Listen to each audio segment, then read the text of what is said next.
Hello everybody, and welcome back to Space Engine. Now there's been a fellow who's been reaming me a number of times about missing this tab, this info tab that tells you about the planet and whatnot. So, and it's actually not his fault, it's my fault, I'm really bad at this, so, whatever. Anyways, and it tells you all about it. For example, life forms, or organic unicellular, marine, and they originated through abiogenesis, meaning they probably formed on the planet itself and were not brought here via panspermia. Let's check the physical characteristics. No, okay. Orbital, atmospheric. Oh, well, that's actually pretty nifty. But yeah, actually, that's good to know. Unless I'm, missing the actual tab, but I'm pretty sure that's what he meant, the little wiki tab. But yeah, actually, I'm gonna keep going and see if I can find some panspermia. Because that would be a fantastical thing. I'm sorry, what? Anyways, carrying on. Alright, yellow dwarf with 10 planets. Main sequence binary. White main sequence. White main sequence. Blue main sequence. Be a very warm place. Yellow dwarf. 11. White main sequence. 5. Yellow dwarf triple, one with life. That sounds like a fun place to go.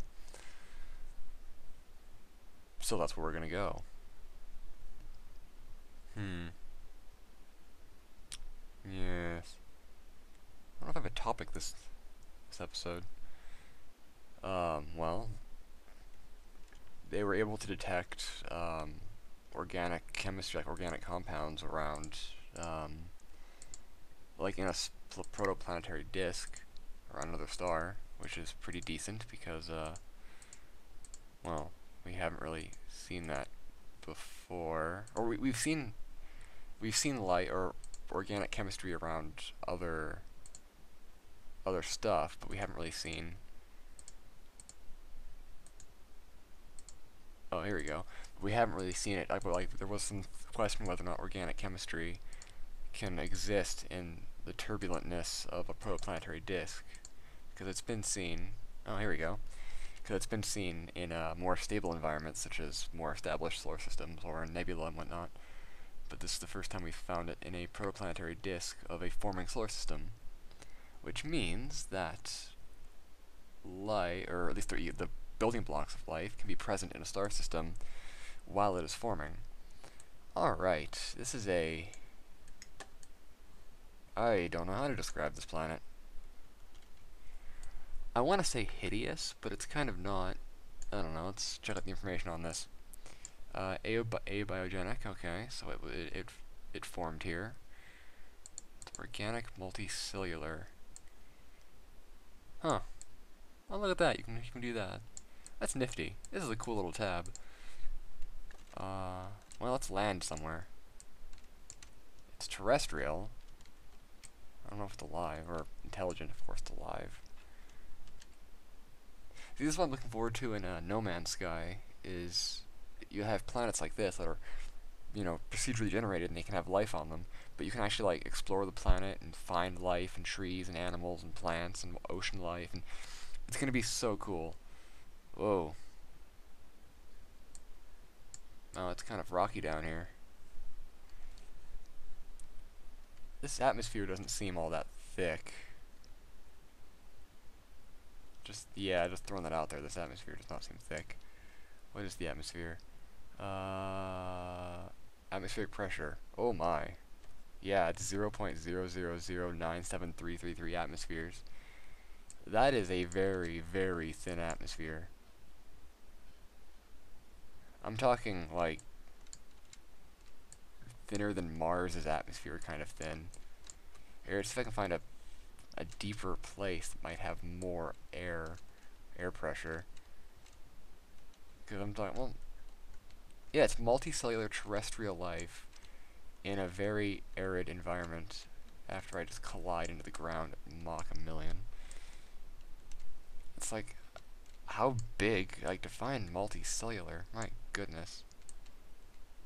Because the atmospheric pressure is just very thin. They must be interesting creatures. And they're organic, so they're carbon-based. Question is, what do they respirate? Does it tell me no. Does it tell me what the atmosphere is made of?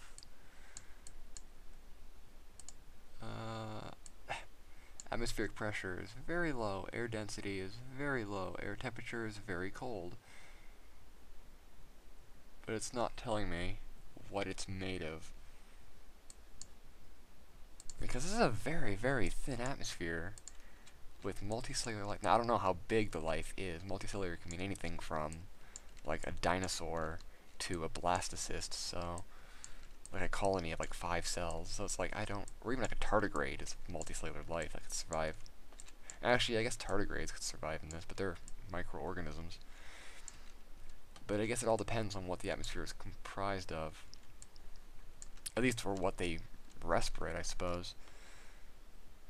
They could respirate oxygen, but the atmosphere being so thin would have to have a high concentration of free oxygen in order for that to work, unless their cellular respiration is a lot more efficient in some way, or maybe they're multicellular, but they're almost plant in origin, and they respirate CO2 to make glucose, in which case you'd find more oxygen, free oxygen in the atmosphere as a result.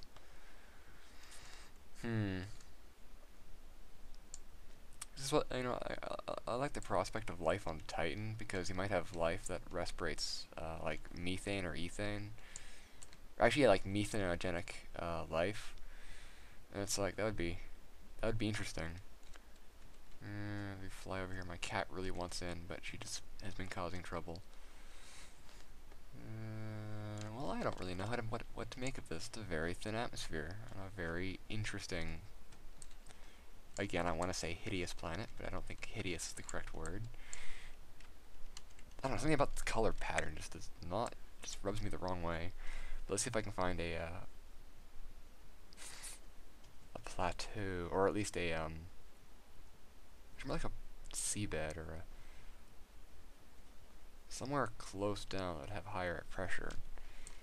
Oh my goodness. Well, the pressure down here is a little higher. Not by much, mind you, but it's a little higher. Let's just keep going down.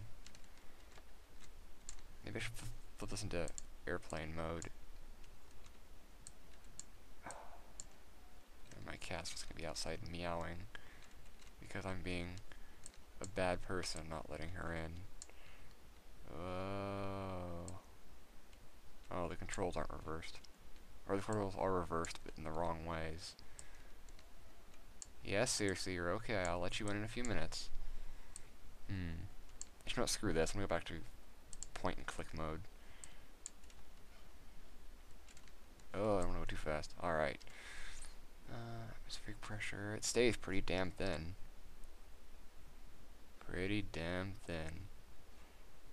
Well, whatever. I'll leave this interesting planet to its own devices. Let's go find somewhere else to hop to. Why am I tired? Oh, that's right, because it's 4:57 a.m. Sleep's for the dead. I've been doing a lot of work. I don't know, I figured I'd just do a video before going to bed. I really need to make this more often now. I don't know why I'm not. What was that? One with life. To think I almost missed that. I know some other videos I've missed Plants with Life, and I get raked over the coals for that, so I need to pay more attention. I don't mind, actually. I like comments, good or like, doesn't really matter. Like, my feelings cannot get hurt over the internet. Let's find. Oh, okay, fine. Let's see if I can. I'm looking for DOS life. It's gonna be this one. It's gonna have the life somewhere. Temperate gas giant.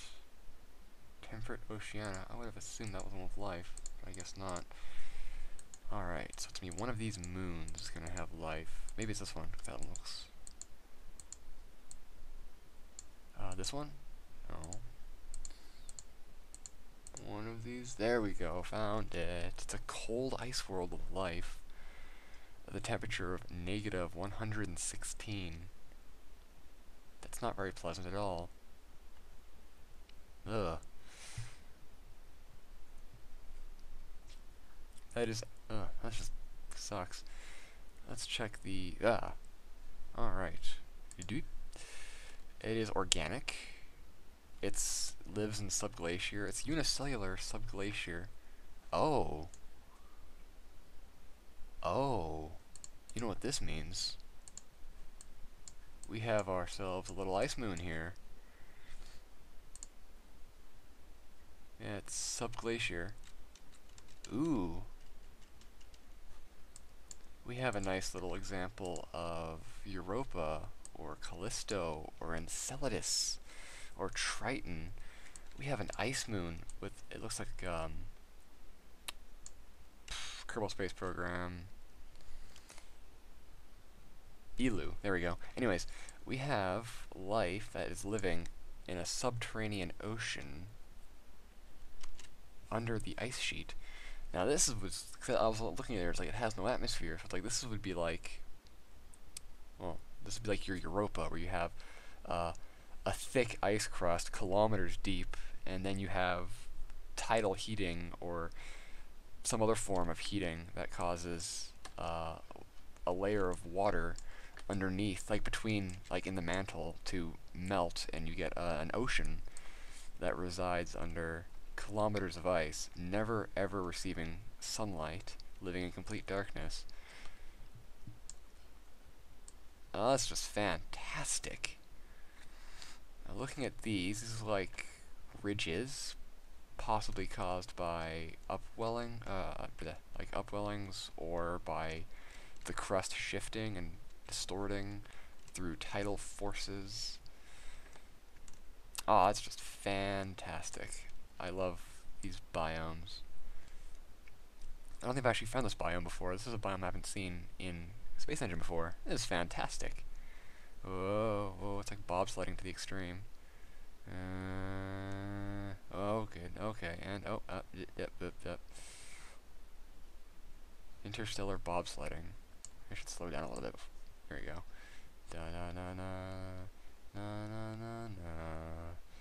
Oh. There's more like skeleton because I'm going head first. Whoa.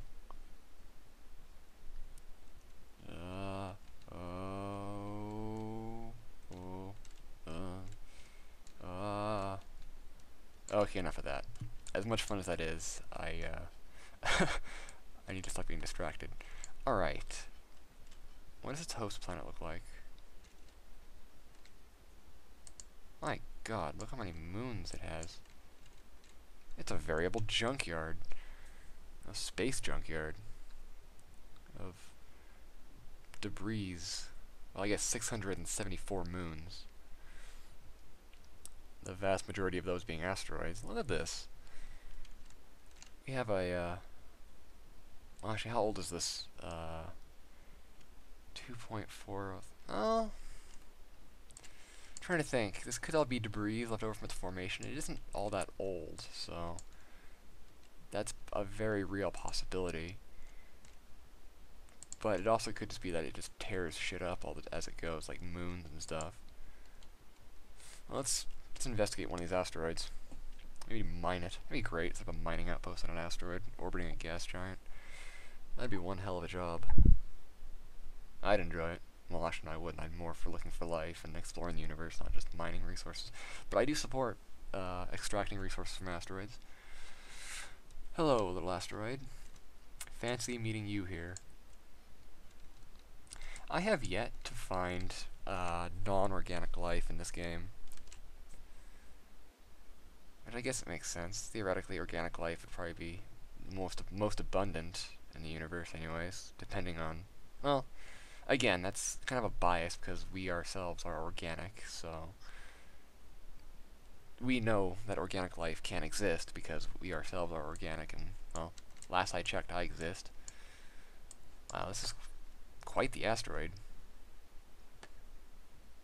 This is actually a really big asteroid. I'm like 1 meter off the ground. Maybe I'm around almost 2 meters off the ground. So I'm a little taller than I actually am in real life. But yeah, this is actually quite the landscape. But you know, there's nothing in, well, nothing in physics that says you can't have a complex molecule that can contain a genetic code based on silicone or phosphorus or even some metalloids. It's like life could come in so many different forms, but it just seems that carbon-based seems to be the easiest. That's because we understand it the most. Like, for all we know, silicone could be the easiest, but since we haven't seen any evidence of silicone-based life, we have no base comparison. That's quite the star. Where am I going now? Let's go somewhere else. I haven't thought of somewhere to go that's like a real place or a fictional place. Oh, I wonder when Ridley Scott's gonna come out with the sequel to Prometheus.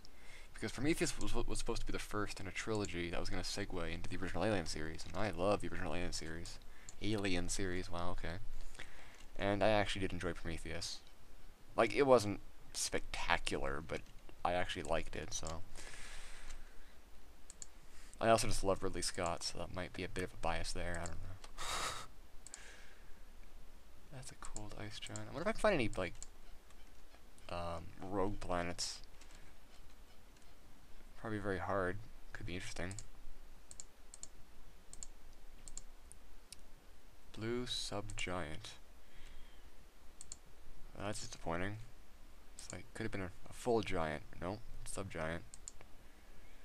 Aha, an orange dwarf with life. That's what I was looking for. Because orange dwarfs, or red dwarfs, they comprise the vast majority of stars in our galaxy, actually. Like, the K-class stars.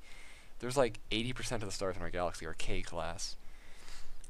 Now, they're smaller and dimmer. They're smaller and they're cooler, but they burn for longer, which is probably why there's so many of them. But they also have a proclivity of being temperamental. So it's like if there's life on the planet, or on a planet, Frozen Titan, on a planet with, ooh, wow. Anyways, if there's life on a planet like us orbiting a K-type star, it would have to be closer to the star to stay warm enough for liquid water to form, which puts into danger of getting more blasted by the star's issues. On the other hand, it could be farther away and have a higher greenhouse effect. Like, it's not to say, it's not to say that it's impossible for there to be life around a K-type star. That's actually far from the truth. It's just that it's like yellow stars, like G-type ones, like we have, are a lot more stable. So, but again, in order for life to evolve around a star, it has to be. Oh wait, did I get the wrong? I got the wrong planet or moon. Why not? No doubt. I was like, wait a minute, there's no life here. I could have sworn the life was on one of these two. Oh, okay, it's on the cold Titan. I'll come back, then I'm gonna go here first. Screw that. I'm gonna explore the nice planets first. But yeah, it's like you're more like a star. Okay, a planet has to exist for long enough for life to take hold. For one, like it has to be. What did I? Oh God, what did I do to my? What? Oh, what did I do to my thing? Oh, I think I changed the layout here. That's unfortunate. Either I'm still doing something? I don't even know. Anyways, as my game sorts itself out, I might as well talk. It's like a planet has to survive long enough for life to form and evolve, and it has to be in an environment that is conducive to life. Yeah, I can't turn or steer anymore. Exotic multicellular. Yeah, I think I screwed something up here.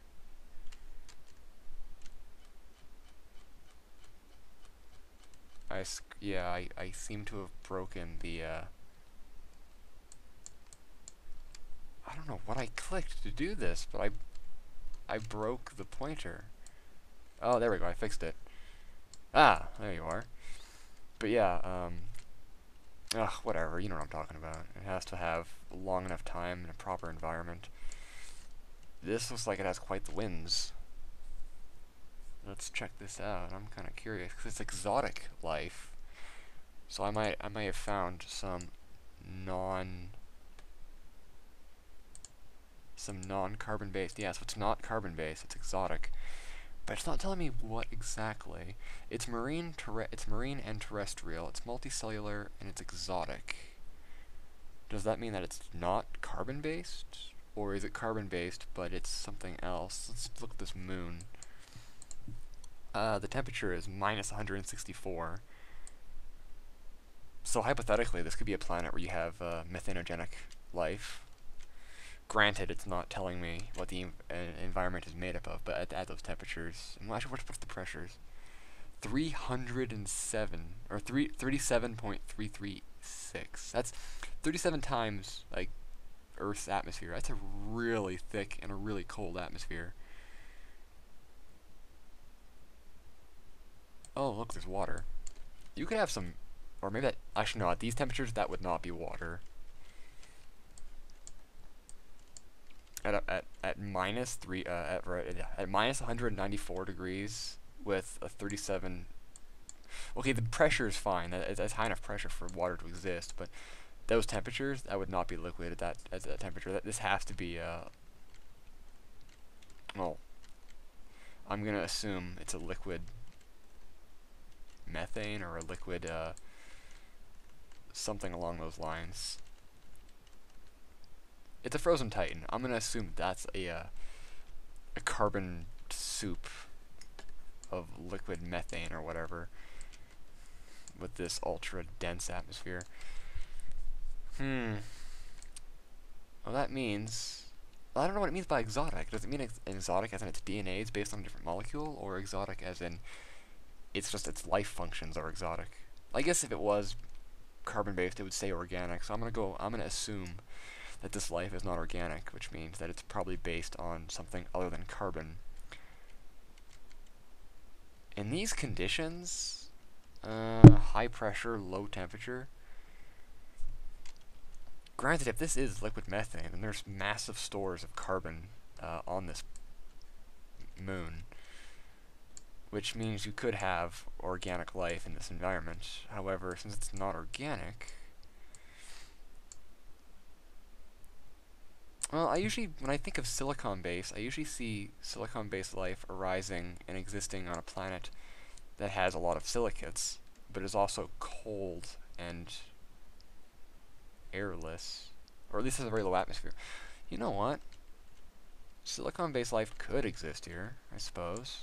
It's cold, depending on how their life functions operate. Well, you know what? I suppose. A silicon or a phosphorus-based life, possibly. Or even like a metalloid.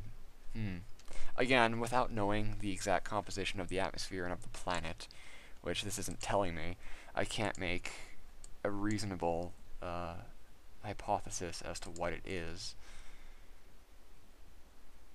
Yeah, it's not telling me.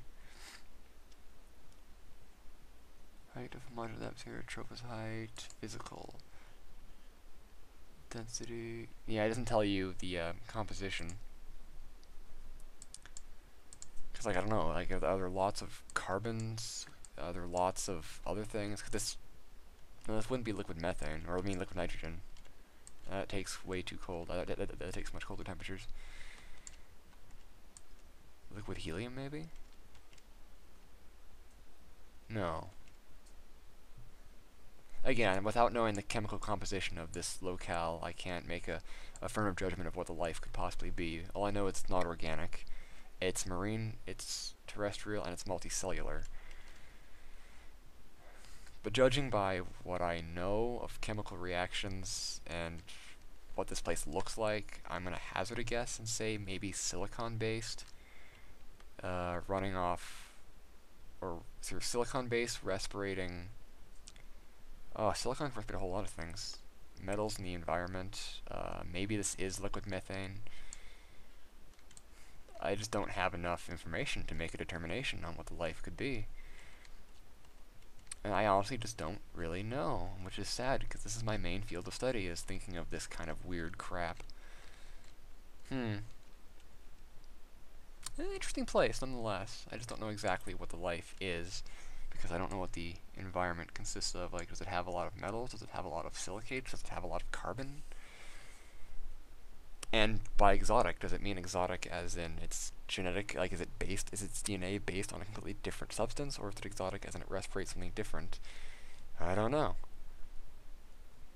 But at the very least, that's 25 minutes. So I have to. I'm gonna have to end this video now. But food for thought. Food for thought. Life can exist in all sorts of manners. This is a wonderful universe. I hope you enjoyed. If you have any ideas on where you want me to go, let me know, and that would be fantastic. Thank you all for watching, and space.